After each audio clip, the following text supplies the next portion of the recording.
Welcome to Anjali Media.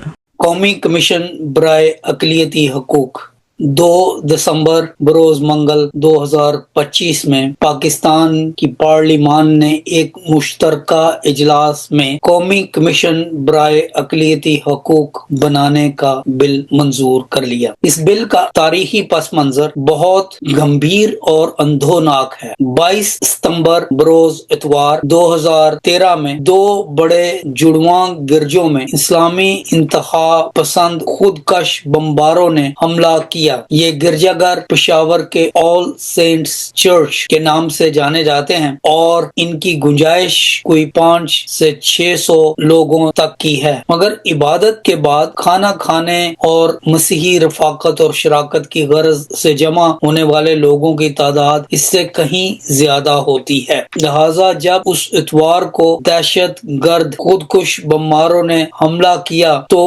یہ دونوں گرجا گھر اور ان کا درمیانی صحن کھچا کھچ بھرے ہوئے تھے۔ نتیجہ یہ ہوا کہ 127 مسیحی جو وہاں پر عبادت اور رفاقت کی غرض سے آئے تھے شہید ہو گئے اور 200 سے زائد لوگ زخمی ہوئے۔ ان حالات کے تناظر میں اس وقت کے چیف جسٹس تصدق حسین جیلانی صاحب نے 19 جون 2014 کو ایک فیصلہ سنایا جسے ایک تاریخی فیصلہ کہا جاتا ہے، land mark ruling. Land mark ruling کا مطلب یہ ہوتا ہے کہ یہ فیصلہ اتنا وزنی اور اتنا مدلل ہے کہ اس کو آئندہ وقتوں میں حوالے کے طور پر استعمال کیا جا سکتا ہے۔ اس لینڈ مارک فیصلے میں یہ کہا گیا کہ اقلیتوں کے تحفظ کے لیے قومی سطح پر ایک کمیشن بنایا جائے گا، مگر ایک دہائی گزر جانے کے باوجود ایسا کمیشن نہ بن پایا۔ پاکستان کی آئینی اور قانونی تاریخ میں یہ بات نہایت ہی افسوسناک ہے، اس لیے کیونکہ اسی طرز کے کمیشن پہلے سے موجود تھے اور بعد میں بھی بنے۔ پھر رواں سال میں یعنی جناب چیف جسٹس آف پاکستان تصدق حسین جیلانی صاحب کے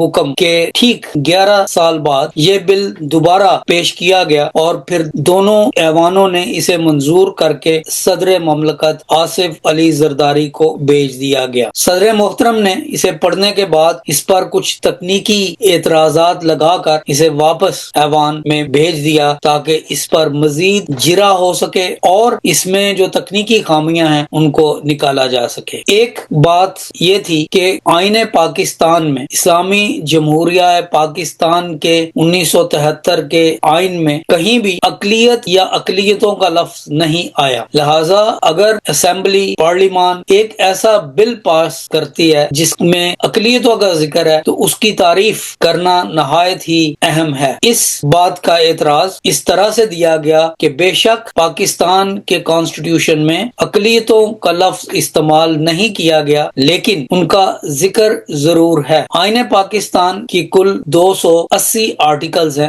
جن میں آرٹیکل نمبر 260 پیراگراف 3B میں نان مسلمز کی وضاحت کی گئی ہے اور وہاں پر یہ لکھا گیا ہے کہ پاکستان کے وہ تمام شہری جو نان مسلمز ہیں یعنی کرسچنز، ہندو، سکھ، پارسی، بہائی وغیرہ، ان کے حقوق کے لحاظ سے جو ذکر کیا گیا ہے وہ وہی ہیں جنہیں ہم اس بل میں اقلیتیں کہتے ہیں، یعنی کہ پاکستان کے کانسٹیٹیوشن میں لفظ نان مسلم بل میں موجود اقلیتوں کے برابر ہے۔ یہ دلیل قبول کر لی گئی اور اس اعتراض کو ہٹا دیا گیا، لہٰذا جب یہ بل پاس ہوا تو اس میں اقلیتوں کا لفظ ہی استعمال کیا گیا ہے۔ پارلیمان میں یہ بل وفاقی وزیر برائے قانون جناب اعظم نذیر تارڑ صاحب نے پیش کیا اور اس پر بہت جرا ہوئی، بہت سے لوگوں نے شور و گول کرنے کی کوشش کی اور اس میں یہ بھی کہا گیا کہ یہ بل گویا کہ قرآن اور سنت کے خلاف ہے، حالانکہ اس بل میں کوئی ایسی بات نہیں۔ اور پھر اس کی تشریح کرتے ہوئے وزیر قانون جناب اعظم تارڑ صاحب نے بھی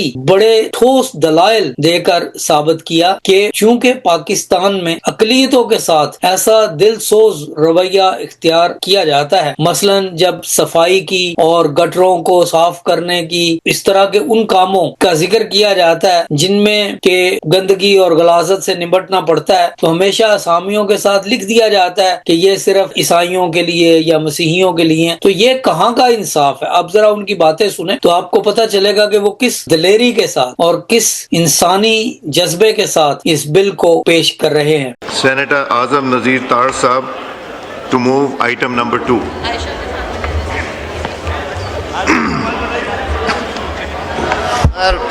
جناب اسپیکر، اس سے جب تک یہ موو نہیں کرتے، سیلینٹ فیچر نہیں بتاتے، اجازت ہو، اس سے پہلے تو جی میں سر تھوڑا ایکسپلین بھی کر دیتا ہوں، موو کر دیتا ہوں. پہلے موو کیجئے پھر ایکسپلین کیجئے، پھر میں دیتا ہوں floor. Sir I wish to move that the bill to provide for the constitution of a national commission for minorities rights. سر میں آپ کی طرف ہی آ رہا ہوں. minorities rights, the national commission for minorities rights. بات سنیں، موو کریں گے تو بات ہوگی نا، بغیر موو کیے کیسے بات؟ جناب اسپیکر نہیں، میں اگر آپ کریں موو، سر اجازت ہو تو میں تھوڑا ایکسپلین کر کے آپ کیجئے.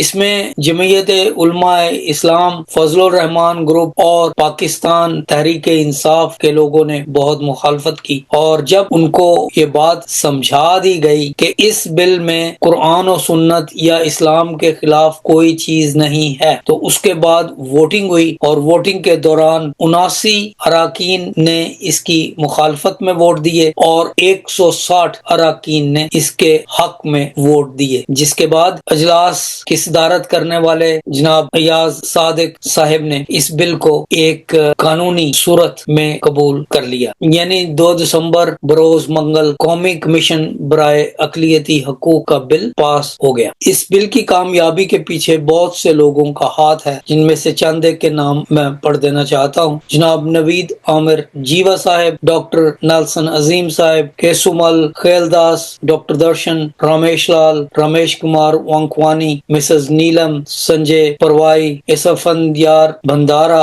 اور ہمارے سینیٹر جناب طاہر خلیل سندھو صاحب، اور بہت سے لوگ ہیں. یہ سب کچھ ایک تگ و دو کے بعد ہوا ہے. اب آخر میں آپ کو بتا دینا چاہتا ہوں کہ اس نیشنل کمیشن برائے اقلیتی حقوق کے اغراض و مقاصد کیا ہوں گے. سب سے پہلی بات تو یہ ہے کہ پاکستان کی اقلیتوں کے حقوق کی گارنٹی تو پاکستان کا آئین ہمیں دیتا ہے، مگر جب ان کے نفاذ کی بات آتی ہے تو معاملہ کچھ اور ہو جاتا ہے. لہذا اس کمیشن کا پہلا اور بڑا مقصد تو یہ ہوگا کہ اقلیتی حقوق کو عوام میں فروغ دیا جائے اور ان کے تحفظ کو یقینی بنایا جائے. اقلیتوں کے حوالے سے آئینی اور قانونی معاملات کی پاسداری اور انسانی حقوق کے حوالے سے پاکستان پر عائد ہونے والی تمام بین الاقوامی ذمہ داریوں کو پورا کیا جائے، اور ایسا کرنے میں تمام متعلقہ حکومتی اور غیر سرکاری اداروں کو امداد فراہم کی جائے، تاکہ پاکستان میں بسنے والی اقلیتوں کو ان کے حقوق آئینی اور قانونی طور پر جیسے لکھے گئے ہیں